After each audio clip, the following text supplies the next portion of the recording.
Hello দোস্ত, good morning. আজকে সকাল সকাল আসছিলাম এদিকে ঘুরতে দেখলাম যে মাছ, এখানে একটা কাকা আসছিল। কাকা বলছে যে অনেক কমে মাছ বিক্রি হচ্ছে। তো এদিকে কি যেন মাছটার দাম, মানে কি নাম বললো, ওগুলা হচ্ছে 30 টাকা পোয়া, ওটা 50 টাকা পোয়া। ওগুলা তো একদম 100।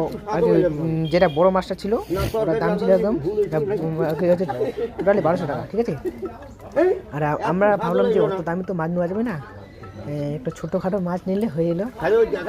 ওই জন্যে ছোটো মাছ নিয়ে নিলাম আর কি, খাওয়ার জন্য। তো দেখতে পাচ্ছ এখানে আরেকটা মাছ ছিল, বড় একদম জীবিত ছিল।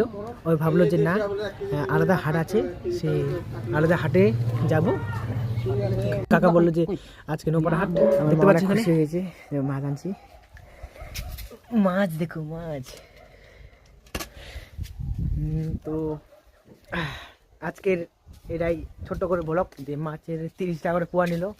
কি মাছ জানি না, এখানে বন্ধু আছে। তো এটাই, থ্যাংক ইউ ফর ওয়াচিং।